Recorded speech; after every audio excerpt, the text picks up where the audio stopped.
ನಮಸ್ಕಾರ ಸ್ನೇಹಿತರೆ. ಬೆಳಿಗ್ಗೆ 9:20ಕ್ಕೆ ನಾವು 9:50ಕ್ಕೆ ಮೈಸೂರಿಂದ ಕೊಯಂಬತ್ತೂರು ಬಸ್ ಹತ್ತಿದ್ವಲ್ಲ, ಹತ್ಬಿಟ್ಟು ನಾವು ಕೊಯಂಬತ್ತೂರು 3:15 ಬಂದಿರೋದು. ಇಳಿದ್ಬಿಟ್ಟು ನೋಡಿ, ಈಗ ಸಮಯ ಒಂದು 6 ಗಂಟೆ ಆಯಿತು. ಇನ್ನೂ ಸಿಟಿ ಬಸ್ಸಲ್ಲಿ ನಾವು ನಮ್ಮ ಫ್ರೆಂಡ್ ಅವ್ರ ಮನೆ ಹೋಗ್ತಾನೆ ಇದ್ದೀವಿ. ಇನ್ನೂ ಬಸ್ ನೋಡಿದ್ರೆ ಇನ್ನೂ ರಶ್ ಇದೆ, ನಿಧಾನಕ್ಕೆ ಹೋಗ್ತಾ ಇದೆ.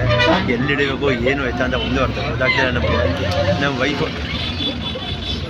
ನೋಡಿ, ಬಸ್ ನೋಡಿದ್ರೆ ಸ್ಕೂಲ್ ಬಸ್ ಟೈಮಿಂಗ್ಸು, ಇಲ್ಲಿ ನೋಡಿದರೆ ಇಷ್ಟೊಂದು ರಶ್ ಇದೆ. ಎಲ್ಲರೂ ನಾವು ಕನ್ನಡದಲ್ಲಿ ರೀಲ್ಸ್ ಇಲ್ಲಿ ಶಾರ್ಟ್ಸ್ ಮಾಡಾಕ್ತಾರೆ ನೋಡ್ಬಿಟ್ಟು ಎಲ್ಲರೂ ನಮ್ಮನ್ನೇ ನೋಡ್ತಾ ಇದ್ದಾರೆ.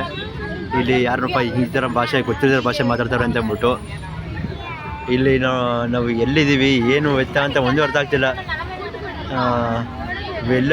ವೆಲ್ಲಲ್ಲೂರು ಅನ್ನೋ ಒಂದು ಪ್ಲೇಸಲ್ಲಿ ಇಳಿದಿರಿ ಅಂತ ಹೇಳಿದ್ದಾರೆ. ಅಲ್ಲಿಗೆ ಹೋಗಿ ಇನ್ನೂ 1/4 ಗಂಟೆ ಬೇಕು. ಓಕೆ ಸ್ನೇಹಿತರೆ, ನಮಸ್ತೆ, ಮತ್ತೆ ಮಾಡ್ತೀವಿ ವಿಡಿಯೋನ. ಓಕೆ, ಬಾಯ್. ನೋಡ್ತೀವಿ.